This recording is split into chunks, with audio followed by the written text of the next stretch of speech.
Hello friends, मैं आपका mentor के सिंह और आज हम अपना नेक्स्ट टॉपिक देखेंगे यानी कि सीटेट। हम 2023 की तैयारी कर रहे हैं और आज का टॉपिक क्या है। कल हमने सीखने के लिए मूल्यांकन पढ़ लिया था, आज हमें पढ़ना था सीखने का मूल्यांकन। यानी कि हमें क्या पढ़ना था, सीखने का मूल्यांकन। तो सीखने का मूल्यांकन के बारे में आज हमें पढ़ना था। पहले सीखने के लिए मूल्यांकन में आपको समझ में आ गई थी सारी कहानी। विद्यालय आधारित थी यानी कि विद्यालय को लेकर चलने वाली थी। अब आती है सीखने का मूल्यांकन, यानी कि अधिगम जो है एक तरह से मूल्यांकन, सीखने का मूल्यांकन का उपलब्ध जो साथ साथ जो कार्य है एक तरह से क्या है, क्या बताता है, जो विद्यालय की प्रगति की जांच करने के लिए। देखिए, जो मैं कल आपको एक चीज़ बता रहा था, अभी मैंने भी इस चीज़ को देखा है कि आपको मैंने कल बोल तो दिया था, अभी पढ़ाया नहीं जा रहा। तो यानी कि सबसे पहले बात हम लेके चलेंगे FA और SA की। यानी कि ये दोनों बात आपको पता होनी चाहिए आपके मूल्यांकन की प्रक्रिया की। यानी कि इस तरह की बात जब भी आपको आती है तो आपको इन दो चीज़ों के बारे में ज़रूर पता होना चाहिए। FA का मतलब क्या है, फॉर्मेटिव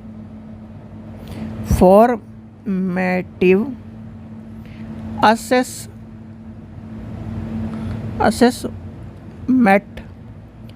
ये दूसरा क्या है, सम्मेटिव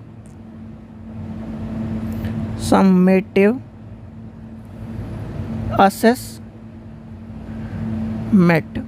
यानी कि हिंदी में क्या होगा इसका, रचनात्मक, ऊपर वाले का रचनात्मक मूल्यांकन जो हमने कल पढ़ा। यानी कि कंटिन्यूअस प्रोसेस चलता रहता है, CC वाला। और ये क्या है, संरचनात्मक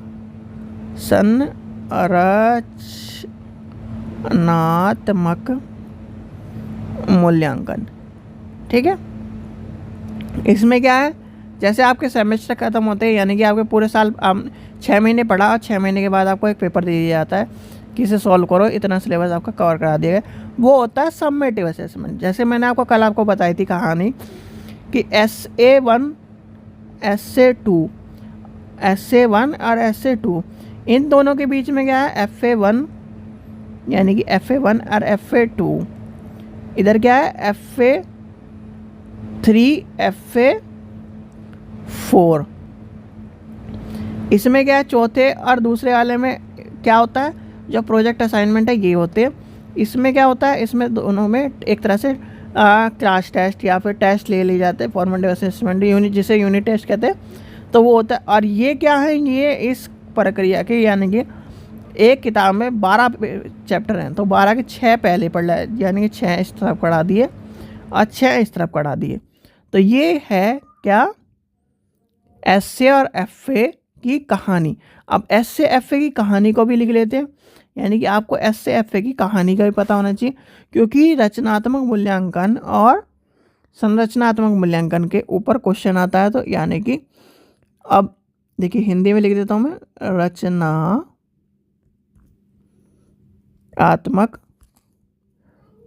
मूल्यांकन। ठीक है, रचनात्मक मूल्यांकन क्या होता है, इस मूल्यांकन को सीखने के लिए अधिगम, यानी कि एक तरह से सीखना या अधिगम मूल्यांकन भी कहा जाता है। इसका प्रयोग अध्यापक द्वारा विद्यार्थी की प्रगति पर किया जाता है। और दूसरा क्या होता है, इसमें जो है एक कंटिन्यूअस प्रोसेस चलता रहता है। यानी कि ये मूल्यांकन बालक या बच्चे के विद्यार्थी जीवन में, या मान लीजिए स्कूल के जीवन में चलता रहने वाला मूल्यांकन है। इसमें बच्चे का लगातार मूल्यांकन चलता रहता है। क्या है, और इसका एग्जाम्पल क्या है, सीसी और एफए यानी कि फॉर्मेटिव असेसमेंट। ठीक है, अब रचनात्मक मूल्यांकन की विशेषता क्या होती है? यह निदानात्मक होता है, उपचारात्मक होता है। यानी कि इसकी विशेषता लिखिए आगे, इसकी विशेषता लिखते हैं। इसकी विशेषता क्या है? विशेषता के बाद लिखते हैं, विशेषता लिखते हैं, क्योंकि विशेषता ही इम्पोर्टेंट है, विशेषता से ही क्वेश्चन आते हैं। सबसे पहला आता है, ये है नैदानात्मक या नैदानिक एवं उपचारात्मक है। ठीक है, इसमें कि क्या नाम, बच्चे ने कोई गलती करी, उसे गलती को सुधारते हुए नया उपचार दे दिया। ठीक है, अब क्या है, यह है प्रभावकारी प्रत्युत्तर की व्यवस्था करता है। आगे क्या कह रहा है, यह है विद्यार्थियों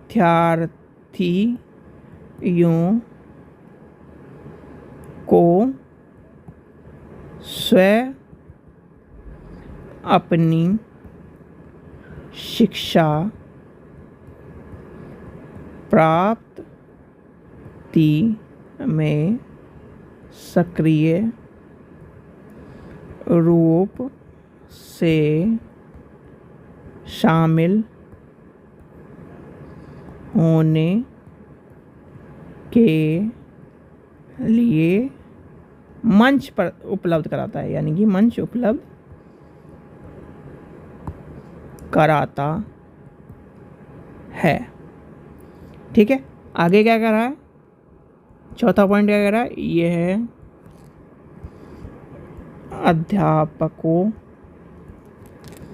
को मूल्यांकन के परिणाम को सक्रिय सॉरी इसका हो जाएगा, दोबारा लिखिए इसको। सक्रिय वाली तो हमने तो लिख ली थी। यह है अध्यापक को मूल्यांकन के परिणाम को ध्यान में रखते हुए उन्हें अध्यापन की समायोजित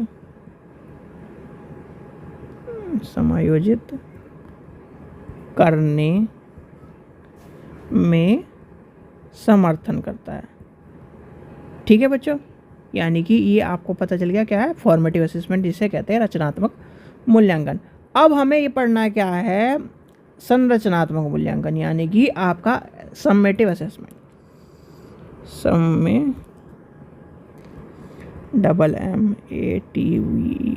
सम्मेटिव असेसमेंट। तो इसे क्या कहते हैं हम, संरचनात्मक मूल्यांकन। ठीक है, दोनों से हैं, ये रह है। ठीक है, ये से। अब इसमें क्या होता है, इसमें होता क्या है, इसके बाद में ये मूल्यांकन की जो प्रक्रिया है, ये एक पाठ्यक्रम के समाप्त होने पर की जाती है। लिखिए, यह है, पेन चेंज करते हैं, रुक जाओ एक मिनट। आपका सारे लाइट कलर है। चलिए ये ले लेते हैं, ब्लैक ही ले लेते हैं, ज़्यादा टाइम वेस्ट नहीं करते। यह है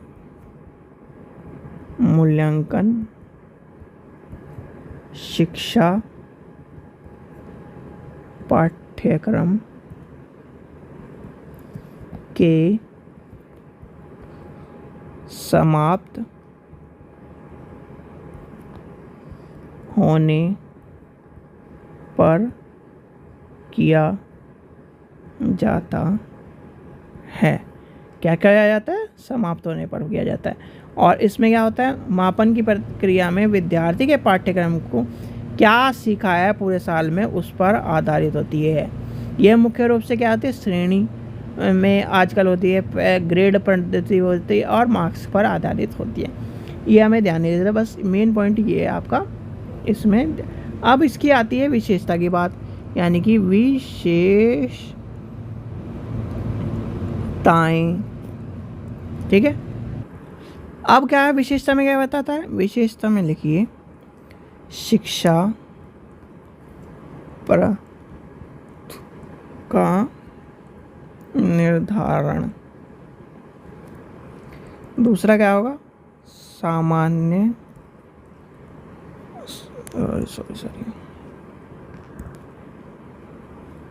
सामान्य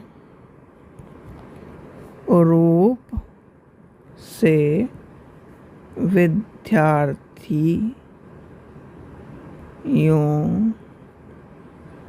द्वारा किसी यूनिट अथवा सेमेस्टर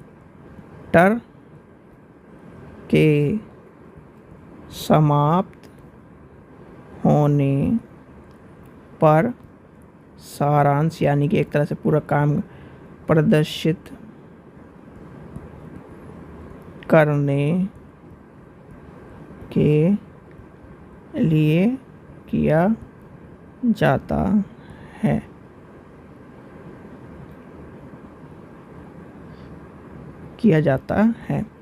जो बच्चे ने सीखा हो अथवा ना सीखा हो। ठीक है, और क्या आएगा आगे लिखिए।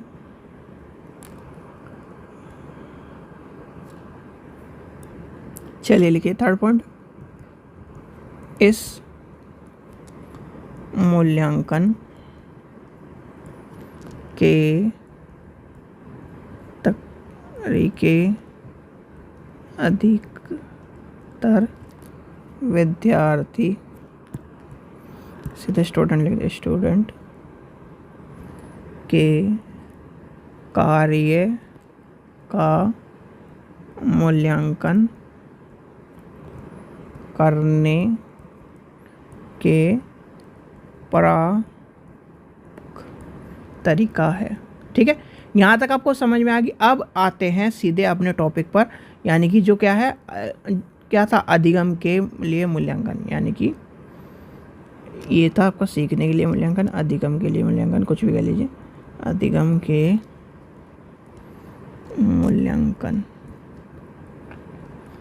मूल्यांकन की विशेषता पढ़नी है भाई, वो तो आप सारी चीज़ें पढ़ ली आपने। अब विशेषता में सबसे इम्पोर्टेंट जो चीज़ है, ये इम्पोर्टेंट चीज़ है, इसे लिख लीजिए। ये है मूल्यांकन शिक्षा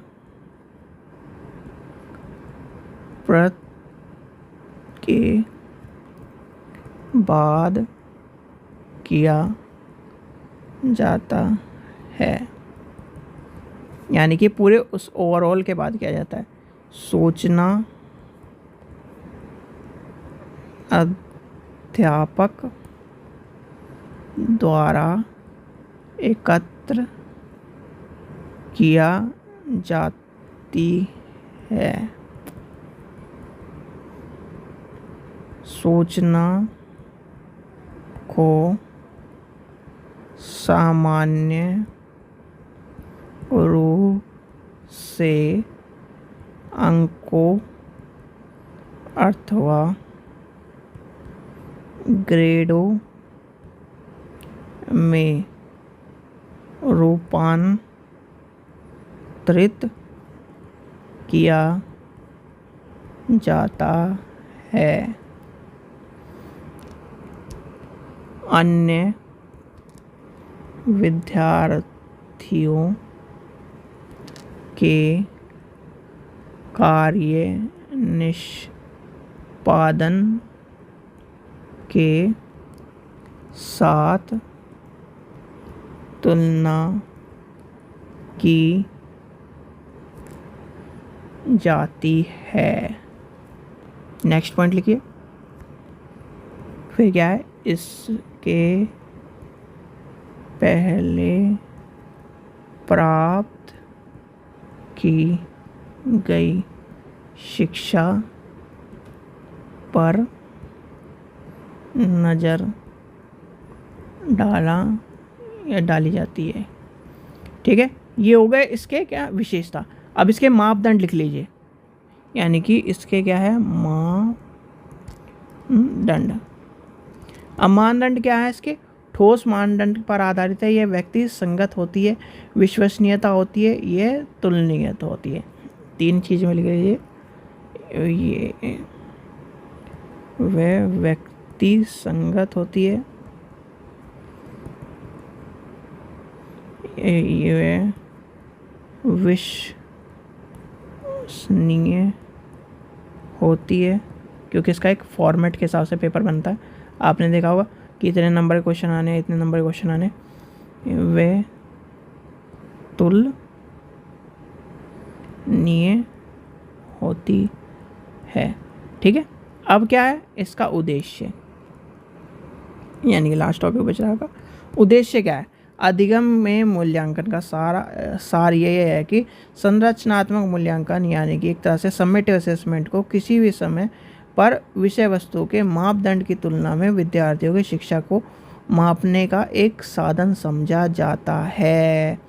यानी कि आपने 1 साल बच्चे को टाइम दिया, पढ़ो आराम से, पढ़ते रहो। यानी कि एक तरह से पढ़ो भी, अपने ज्ञान को प्राप्त भी करो, और फिर आपको आराम से आखिरी में ले जाकर क्या करी जाएगी, शिक्षा प्राप्त करी जाएगी। यानी कि उसमें कोई भी आपका वो नहीं होगा कि आपको गलती करने का मौका मिला जाए, यानी कि आपका पूरा समय एक तरह से फोकस रहेगा। लिख लीजिए, अधिगम के मूल्यांकन का सार यह है कि सारांशात्मक मूल्यांकन को किसी विशेष समय पर विषय वस्तु के मानदंडों की तुलना में विद्यार्थी की शिक्षा को मापने का साधन समझा जाता। ठीक है, तो ये था आज का आपका टॉपिक। ठीक है बच्चों, जो इसमें कि हमने क्या पढ़ा, अधिगम या सीखने के लिए मूल्यांकन के बाद जो सीखने का मूल्यांकन हमारा टॉपिक बच रहा था। इसमें एफए पढ़ा दिया आपको, एफए के ऊपर क्वेश्चन आते हैं, समेटिव असेसमेंट के ऊपर क्वेश्चन आते हैं। दोनों आपने समझ गए होंगे, उद्देश्य समझ गए होंगे, विशेषता समझ गए होंगे। इसके हर हालत में आपको क्वेश्चन मिलने हैं। ठीक है बच्चों, आशा करता हूँ आपको वीडियो पसंद आई। वीडियो पसंद आई तो लाइक करें, चैनल को सब्सक्राइब करें, वीडियो को ज़्यादा से ज़्यादा शेयर करें। Thank you.